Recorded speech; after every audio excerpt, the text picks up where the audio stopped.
Warren, how would you define true success? Well, I've said many times that if you get to be 65 or 70 and later, and the people that you want to have love you actually do love you, you're a success. I've never seen anybody that reaches that age. I mean, I'm not talking about somebody that's in extreme poverty or pain or something, but I've never seen anybody that, if they have a lot of people that love them, that is other than happy. And I've seen some very, very wealthy people that they give testimonial dinners to and name schools after. What are, say, 3 pieces of advice you would give to people who are looking to succeed in business? Well, by far the best investment you can make is in yourself. I mean, for example, communication skills. I tell the students that come that they're going to graduate schools and business, and they're learning all these complicated formulas and all that. If they just learn to communicate better, both in writing and in person, they increase their value at least 50%. I mean, if you can't communicate, somebody says, it's like winking at a girl in the dark. Nothing happens, basically. And you have to be able to get forth your ideas, and that's relatively easy. I did it myself with the Dale Carnegie course. Some people wish I'd taken a shorter course now in terms of my talking later on, but it's just hugely important. And if you invest in yourself, nobody can take it away from you. I mean, and the second thing, which I'll get a certain criticism for not living it, but I do tell those students, that if I gave you a car and it'd be the only car you get in the rest of your life, you'd take care of it like you can't believe. Any scratch, you'd fix that moment. You'd read the owner's manual. You'd keep a garage and do all these things. And you get exactly one mind and one body in this world. And you can't start taking care of it when you're 50. By that time, you'll have rusted out if you haven't done anything. So you should really make sure that you just remember that you've just got one mind and body to get through life with and to do the most with it. What about life advice? Well, life advice is, the most important thing,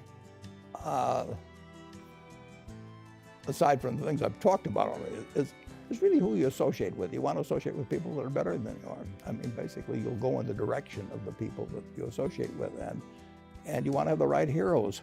You want people, if you want to emulate somebody, you better pick very carefully who you want to emulate.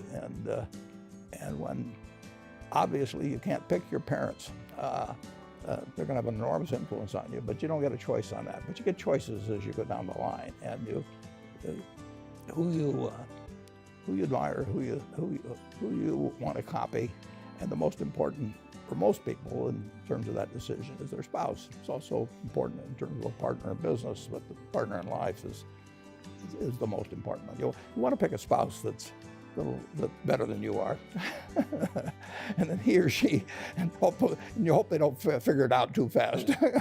Great. Biggest mistakes people make when investing? Well, they try to, they just don't realize that all you have to do is just buy a cross-section of America and then never listen to people like me or read the papers or do anything subsequently. They think that because you can trade, you should trade. You buy a farm, you buy an apartment house, you can't resell it tomorrow, and the cost of moving around.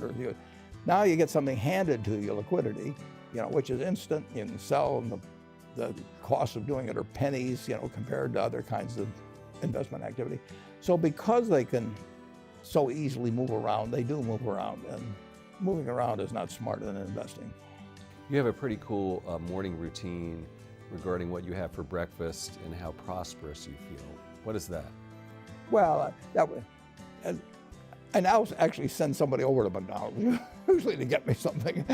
Since the publicity I got from earlier describing my habits at McDonald's, I now have somebody go in the office, but that was more for entertainment value. I actually eat exactly what I like to eat.